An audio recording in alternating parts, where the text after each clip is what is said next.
자, 오늘 본문에 예수께서 겟세마네 동산에서 기도하시는 장면이 기록되어 있습니다. 예수님은 이제 십자가를 앞에 두고 그 십자가를 감당하기 위해서 마지막 겟세마네 동산에서 이제 최후로 기도를 하나님께 드리게 되어지죠. 예수님은 하나님의 아들이시지만 동시에 육신을 입고 이 땅에 오셨기 때문에 그의 마음에는 많은 고뇌와 번면이 있었으리라 상상이 되어집니다. 그래서 다른 복음서에서는 예수님이 말씀하시기를 고민이 되어 죽게 되었다. 거의 죽을 지경이 되어졌다. 그러니까 그 마음에 얼마나 많은 중압감, 부담을 갖고 있었을까 우리가 쉽게 상상할 수 있죠. 그래서 결국 결론적으로 이야기하면 예수께서 십자가를 감당하실 수 있는 이유, 하나님께서 우리를 구원하시기 위해서 그의 아들 독생자 예수를 이 땅에 보내셔서 3년의 공생애를 사시고 이제 마지막 십자가를 앞에 두고 있는데 그 십자가를 감당하기 위해서 하늘로부터 오는 그 능력을 하나님 앞에 간구하고 기도함으로 인해서 그 십자가를 감당하게 되어지는 것이죠. 그래서 예수님이 공생애 가운데서도 늘 기도하셨던 것처럼 마지막 순간에도 하나님 앞에 기도하고 또 마지막 십자가 위에서도 최후에는 내 영혼을 부탁한다 이렇게 하나님 앞에 고백하며 기도로 그의 사명을 마감하는 것을 우리에게 보여주고 있어요. 그러니까 기도가 얼마나 중요한가. 믿음의 사람들은 그 믿음을 유지하고 믿음을 잘 지키고 또 믿음의 열매를 맺고 믿음으로 승리하기 위해서는 항상 깨어 기도해야 한다라는 것입니다. 기도하지 않으면 그 믿음도 약해지고 그 믿음도 흔들리고 그 믿음도 무너지게 되어지는 것이죠. 그래서 우리가 영적으로 깨어나기 위해서 하나님 앞에 늘 쉼 없이 무시로 기도할 수 있는 체질과 습관이 되어져야 돼요. 본문 끝에서도 말씀하고 있지만 제자들이 결국은 기도하지 아니하고 깊은 잠을 잠으로 인해서 영적으로 실패하지 않습니까? 다 뿔뿔이 흩어지게 되어지는데 예수님이 41절에 말씀하시는 건 시험에 들지 않게 깨어있어 기도하라. 우리가 영적으로 실패하지 않기 위해서 영적인 긴장감을 갖기 위해서 항상 늘 믿음의 사람들은 무시로 기도할 수 있어야 된다는 것입니다. 우리가 시간을 정해놓고도 기도하지만 일상생활 중에서도 항상 어떤 형식을 갖춰서 기도하는 것보다도 항상 내가 하나님을 찾고 하나님 앞에 내 마음에 있는 것들을 토로하고 또 하나님의 도움을 구하는 신앙의 자세는 굉장히 중요하다라는 것을 잊어서는 안 된다라는 것입니다. 어둠의 세력, 악한 영들은 늘 우리가 우리의 믿음을 잘 지키고 하나님의 영광에 살아가고 또 이 땅에 아름다운 신앙의 열매를 맺는 것을 원하지 않기 때문에 계속해서 우리를 분주하게 하고 여러 가지 삶의 장애를 던져두기도 하고 또 우리 마음속에 감정적으로 우리 마음을 흔들어 놓기도 하지 않습니까? 그러니까 우리가 늘 그 영적인 긴장감을 늦추지 말기 위해서는 항상 기도해야 된다는 거예요. 의지적으로 기도해야 돼요. 기도는 하나님을 찾는 것이고 우리의 믿음을 지키는 것이고 우리가 영적으로 깨어나는 것이죠. 그래서 결국 제자들이 실패한 것은 기도하지 않았기 때문에 그래서 예수님을 부인하고 예수님을 배반하고 다 멀리 뿔뿔이 흩어지고 도망가 숨게 되어지는 거예요. 우리도 뭐 별반 제자들과 다를 바가 없죠. 연약하고 허물이 많고 실수하고 그러나 기도하면 우리 마음이 담대하고 확신 가운데 거하고 우리 믿음이 견고하게 되고 영적으로 깨어나게 되어지고 우리 앞에 어려움이 찾아오고 문제가 나타난다 하더라도 그것 때문에 위축이 되거나 마음의 부담을 갖게 되어지지 않는다라는 거예요. 결국은 기도하지 않기 때문에 그래요. 기도를 얼마나 많이 하나님 앞에 드려지느냐 굉장히 중요하다라는 것이죠. 기도하고 영적으로 깨어나서 우리 믿음이 견고하면 어떤 것도 문제가 되지 않아요. 문제가 크냐 작으냐 심각하냐 시시하냐가 중요한 것이 아니에요. 내가 기도하냐 안 하느냐 그것이 중요한 거죠. 항상 내가 주님을 찾고 의지하고 내 마음속에 있는 걸 토로하고 내 믿음을 새롭게 하고 내가 새로운 믿음의 결단으로 내 마음과 생각을 늘 살피면 어떤 것도 문제가 될 수가 없어요. 사람들은 문제가 없기를 원하거나 또 문제가 찾아오면 피하길 원하고 또 그것에 대해서 회피하거나 숨어버리기 원하지만 그런 믿음의 사람들은 굳이 그럴 필요가 없어요. 문제가 우리가 숨고 피하고 핑계한다고 해서 없어지는 것은 아니에요. 우리가 살아있는 동안은 끊임없이 많은 문제가 우리에게 찾아오기 때문에 그 문제를 이길 수 있는 비결은 늘 끊임없이 하나님 앞에 기도하면 하나님께서 우리의 삶을 잘 이끄시고 인도하셔서 문제가 찾아오지도 않고 문제가 찾아와도 그렇게 우리에게 심각하게 우리를 덮거나 우리를 무너뜨리거나 우리를 망하게 하거나 우리를 상처를 주지 않는다라는 거예요. 저는 그것을 너무 많이 경험했어요. 제 부교육자 생활하면서 얼마나 많은 어려움과 위기가 있었는가. 그래서 기도를 참 많이 시켰어요. 하나님 앞에.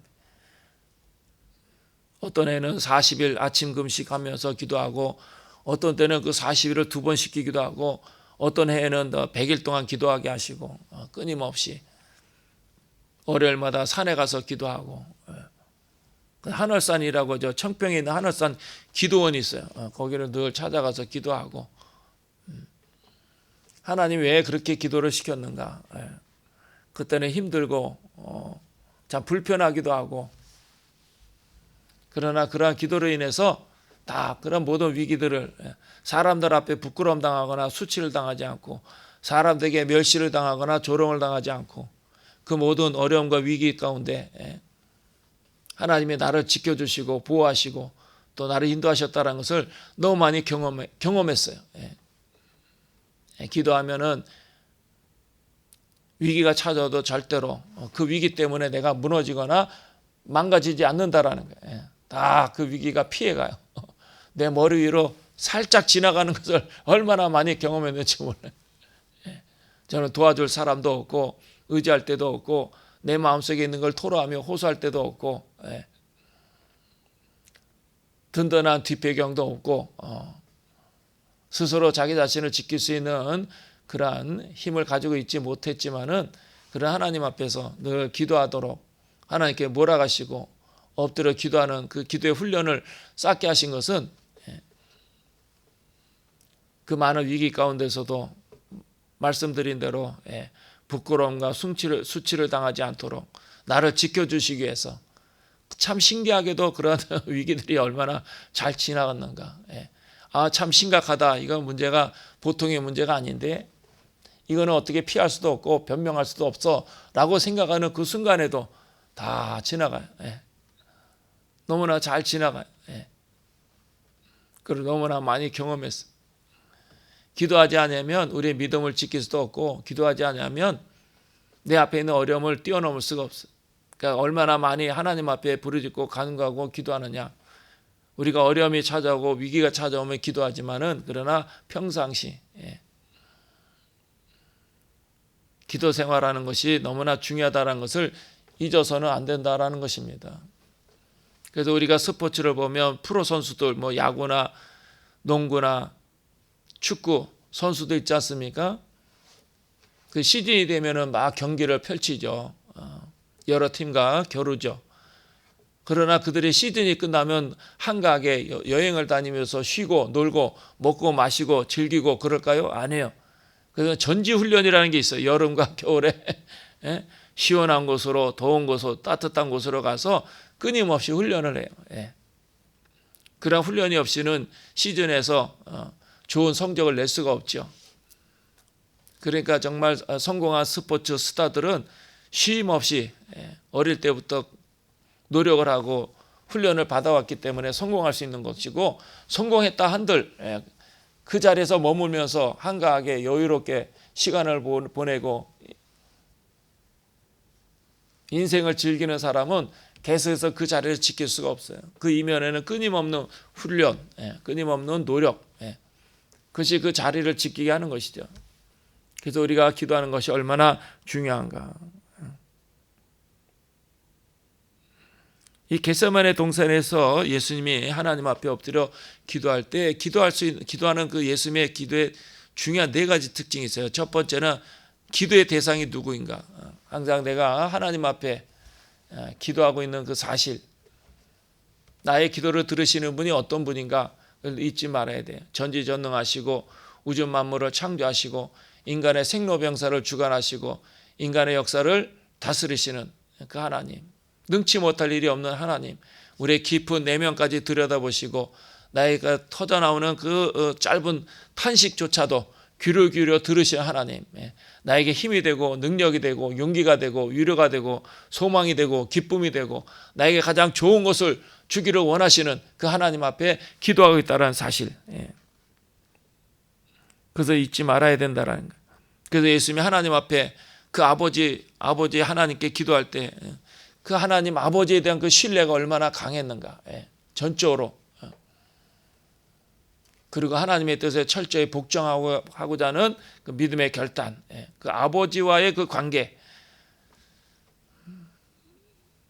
우리가 늘 기도할 때도 그냥 막연히 내 감정과 내 생각을 토로하는 것이 아니고 내가 기도하는 대상이 누구인가, 나의 기도를 들으시는 분이 어떤 분인가 늘 잊지 말아야 돼.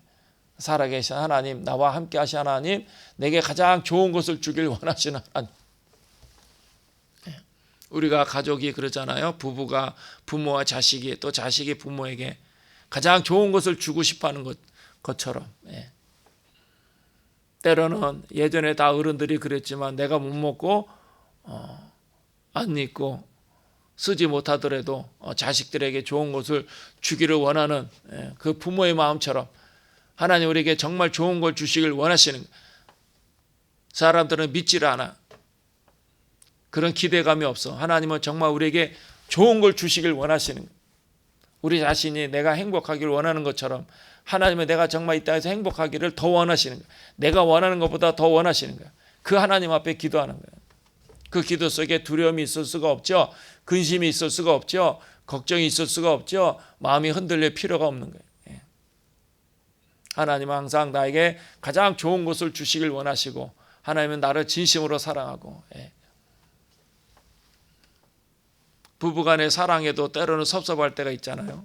내가 내 자신을 사랑하는 것도 있지만은 때로는 내가 내 자신에 대해서 서운할 때도 있어. 내가 내 자신에 대해서 낙심할 때가 있어. 내가 내 자신에 대해서도 미울 때가 있어. 그러나 하나님은 하나님의 사랑이라는 것은 한결같아. 변함이 없어. 끊임없는 우리에 대한 사랑. 그 하나님 앞에 기도하는 거예요.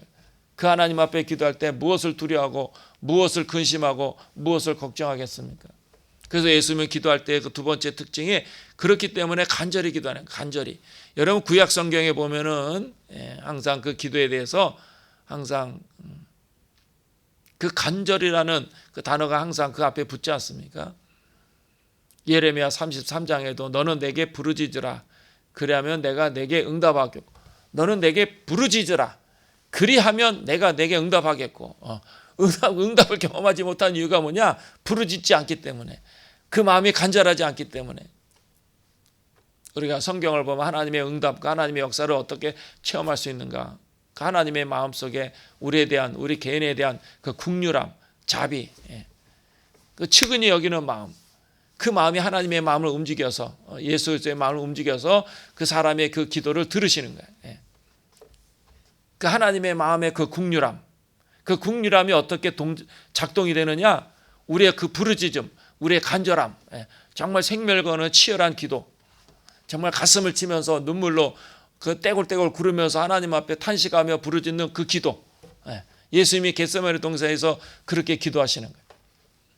우리가 기도를 응답받을 때 들어도 좋고 안 들어도 좋고 그런 것이 아니에요. 정말 치열하게 간절히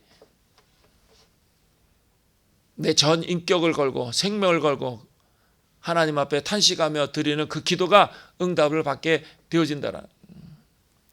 세 번째 특징은 그 마음속에 있는 걸 다 토로하는 거예요. 하나님과 타협하는 것이 아니에요. 하나님과 협상하는 것이 아니에요. 하나님과 상담하는 것이 아니에요. 처음부터 끝까지 내 마음속에 있는 모든 생각과 감정을 다 쏟아붓는 거죠. 다 내어놓는 거죠. 하나님은 그 기도를 기뻐하시고 그 기도에 대해서 그 마음이 움직이셔서 응답하시는 거예요. 그래서 우리가 간절히 기도할 때 우리 너무나 인생이 고통스럽고 답답하고 괴롭고 이러지도 못하고 저러지 못하는 순간에 하나님 앞에 때로는 막 통곡하며 몸부림치며 기도할 때가 있지 않습니까? 그런 기도로 응답받는 그 사례가 얼마나 많은지 많은 사람들이 간증할 때 그렇게 치열하게 기도하고 생명을 걸고 기도하고 금식하며 기도하면서 응답을 받았다. 그런 그 간증도 우리가 과거에 많이 들었어요. 하나님 앞에 자기 속에 있는 그 정직한 그 마음의 상태를 정직하게 하나님 앞에 토로하고 고백하고 쏟아붓는 것이 얼마나 중요한가 잊지 말아야 돼요. 우리 마음속에 있는 것 그대로 쏟아 놓을 수 있는 그런 기도가 되어야 된다는 거예요.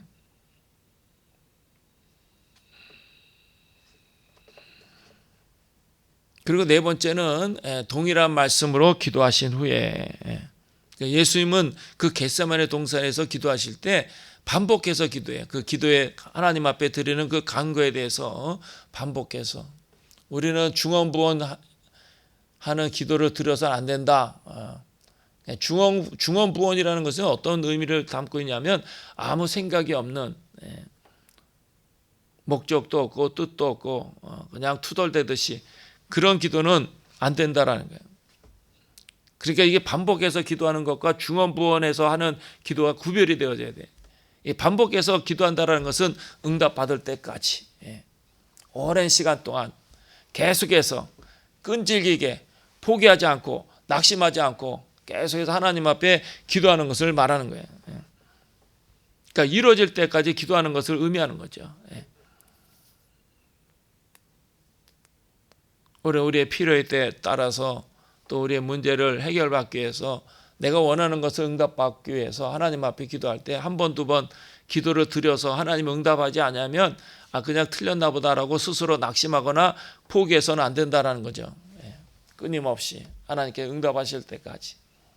저도 하나님 앞에 그렇게 오랫동안 기도 훈련을 받으면서 그런 그 한 가지 기도 제목을 가지고 끝까지 기도하는 거예요. 끊임없이 기도하는 거예요.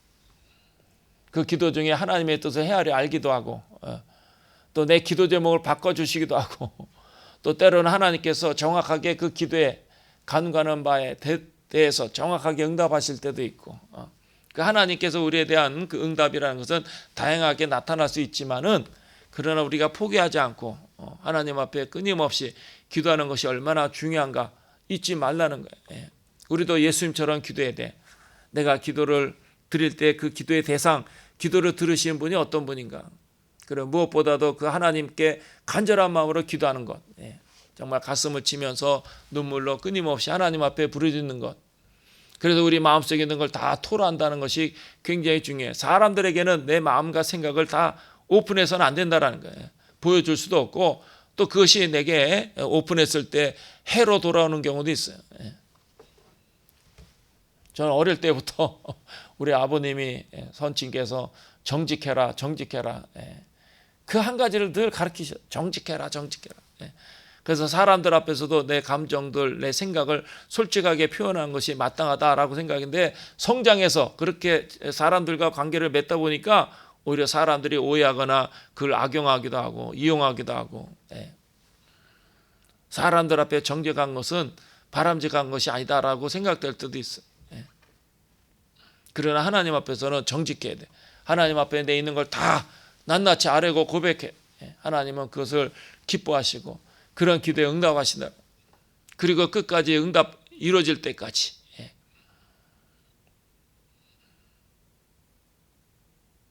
한 번, 두 번 기도하고 포기하는 것이 아니고 응답이 이루어질 때까지 끊임없이 반복적으로 하나님 앞에 부르는 게 얼마나 중요한가. 그리할 때 우리가 위대한 생을 살고 승리하는 생을 살게 되어지는 거예요. 오늘 본문에도 예수님이 제자들이